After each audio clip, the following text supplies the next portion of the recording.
Hoje é sábado, dia 27 de janeiro de 2024.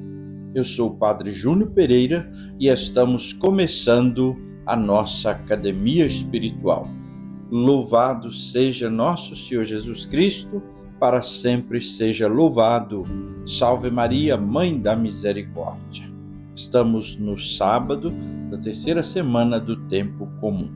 O Senhor está sempre presente, sustentando e livrando-nos de todas as tempestades.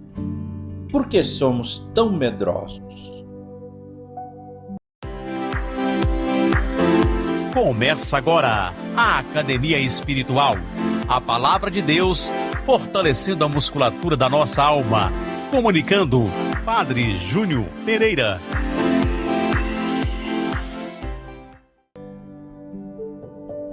Meditamos hoje o texto do Evangelho de Marcos, no capítulo 4, versículos 35 a 41. Proclamação do Evangelho de Jesus Cristo segundo Marcos. Glória a vós, Senhor. Naquele dia, ao cair da tarde, Jesus disse aos seus discípulos: Vamos para outra margem. Eles despediram a multidão e levaram Jesus consigo, assim como estava na barca.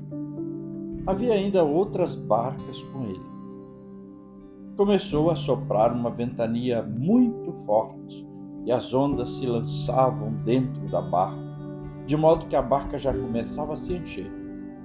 Jesus estava na parte de trás, dormindo sobre um travesseiro. Os discípulos o acordaram e disseram: Mestre, estamos perecendo e tu não te importas? Ele se levantou e ordenou ao vento e ao mar: Silêncio, cala-te. O vento cessou e houve uma grande calmaria. Então Jesus perguntou aos discípulos: Por que sois tão medrosos? Ainda não tendes fé? Eles sentiram um grande medo e diziam uns aos outros: Quem é este a quem até o vento e o mar obedecem? Palavra da salvação, glória a vós, Senhor. A palavra de Deus que ouvimos hoje, sem dúvida, tem a capacidade de fortalecer grandemente a musculatura da nossa alma. Vemos a serenidade de Jesus. Enquanto a tempestade acontece, ele dorme na proa do barco. Ao mesmo tempo, esta serenidade de Jesus contrasta com o desespero dos discípulos. E aí a primeira lição: é preciso acreditar que o Senhor está no meio de nós. São tantas as circunstâncias que parecem tempestades na nossa vida. São realidades que nos deixam com o barco à deriva, o barco da vida, da existência. Mas, em meio a tudo isso, é preciso acreditar que o Senhor está no meio de nós. Essa verdade deve entrar no nosso coração, não que a gente vá cruzar os braços, mas que a gente possa ficar sereno. Entrar no barco com Jesus é assumir a sua causa, a vida dele, o jeito dele, as palavras, os sentimentos e os pensamentos. É também lançar-se aos desafios, porque Jesus não prometeu que, escolhendo a ele, nós seríamos colocados numa redoma e livres dos problemas. A dinâmica é a da fé. Dizemos ter fé, mas quando vem uma ventania, quando vem uma tempestade, quando as ondas começam a jogar água dentro do barco da nossa existência, parece que nossa fé desaparece. Nossa fé fraqueja. Mas o Senhor adverte os discípulos, o Senhor adverte também todos nós. Não tendes fé? Não tendes fé? Precisamos clamar ao Senhor para aumentar a nossa fé.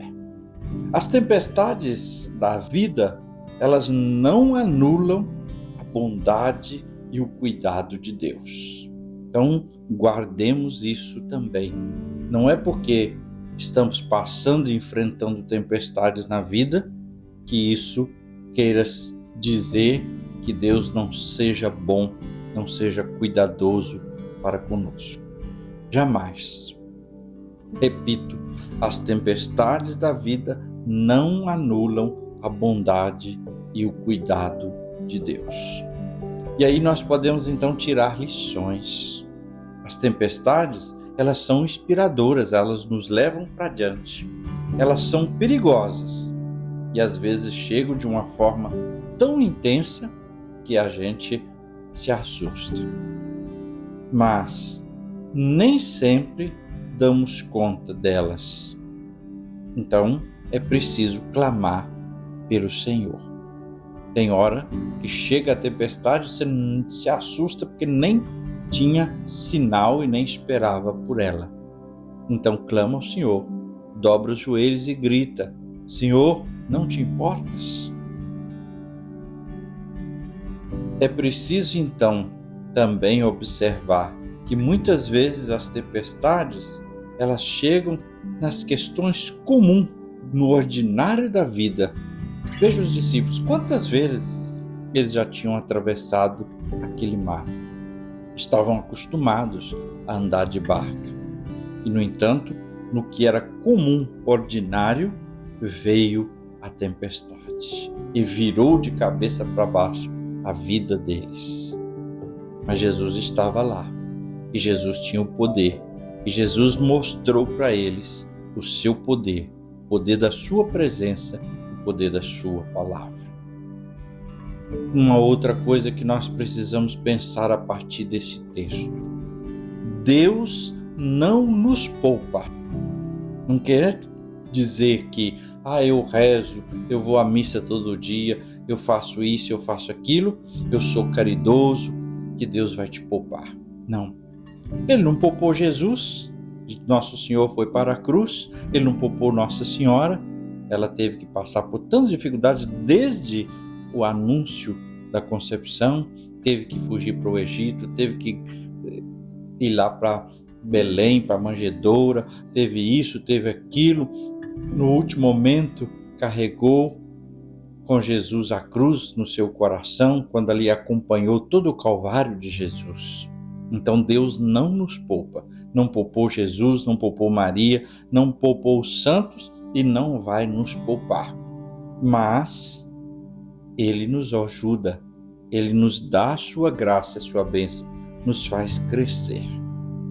Então, o grande drama dos discípulos não foi a tempestade, mas foi o fato de que Jesus estava dormindo. E é isso que nos pega também. A gente, no momento da tempestade, de tudo vem, a gente sente que parece que Deus não olha para a gente, que Deus não está escutando, que Deus está distante, que Deus está dormindo. Senhor Jesus, nossa oração de hoje é como ao pedido dos discípulos. Acalma, Senhor, a tempestade externa, tempestade dentro do nosso coração.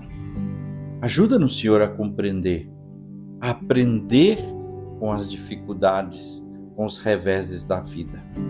E dai-nos, sobretudo, Senhor, uma fé firme e a certeza de que estás conosco, que a Tua palavra tem poder. E agora, a bênção de Deus. Que o Senhor te abençoe e te guarde. Que Ele esteja acima para abençoar, atrás para guardar, à frente para guiar, ao lado para acompanhar. Que Ele volte o seu rosto e dê sua paz e sua bênção. Que ela desça abundantemente. E abençoe-vos Deus Todo-Poderoso, Pai e Filho e Espírito Santo. Amém.